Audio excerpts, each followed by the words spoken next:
Napoleon ரொம்ப பாவங்க. மனசாட்சியே இல்லாம வதந்தி பரப்புற அரக்கர்கள்.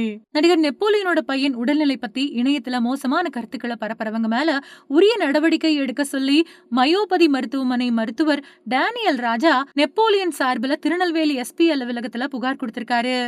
இத பத்தி பேசின வலைபேச்சு அந்தணன் இந்த மாதிரி வதந்தி பரப்புறவங்கள விடவே கூடாது அப்படின்னு சொல்லிருக்காரு. நடிகர் நெப்போலியன் பையன் தனுஷுக்கு கல்யாணம் நடந்தப்போ எல்லாருமே நாட்டாமையா மாறிட்டாங்க.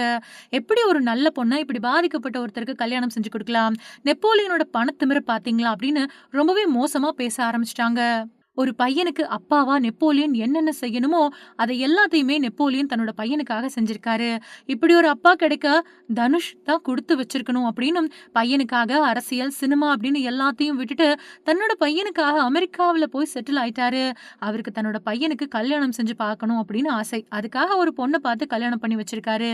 இந்த பொண்ணும் தாய்மை உள்ளம் கொண்ட பெண்ணா இருக்கிறதால தனுஷ கல்யாணம் பண்ணிக்க சம்மதிச்சு 2 பேரோட கல்யாணமும் நடந்து முடிஞ்சுச்சு.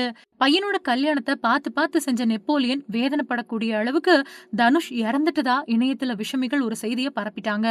பையன் நல்லா வாழணும் அப்படின்னு ஒவ்வொரு விஷயத்தையும் பார்த்து பார்த்து செய்யக்கூடிய நெப்போலியனோட மனசு எவ்வளவு வேதனைப்பட்டிருக்கும் அப்படின்னு நினைச்சு கூட பார்க்க முடியல. இந்த விஷம செய்தியால மனசொடைஞ்சு போன நெப்போலியன் இப்படி ஒரு பொய் செய்தியை பரப்புறவன் யாரா இருந்தாலும் விடவே கூடாது அப்படிங்கறதுல தெளிவா இருக்காரு. இதனால தனுஷ் உடல்நிலை பத்தியும் கல்யாணம் பத்தியும் தவறா செய்தி வெளியிடுறவங்க மேல உரிய நடவடிக்கை எடுக்கணும் அப்படின்னு தனுஷுக்கு சிகிச்சை அளிக்கக்கூடிய இயன்முறை மருத்துவர் டேனியல் ராஜா நெப்போலியன் சார்பில் நெல்லை மாவட்ட காவல் கண்காணிப்பாளர் கிட்ட புகார் கொடுத்திருக்காரு. இந்த விஷயத்த கண்டும் காணாம போயிடக்கூடாது.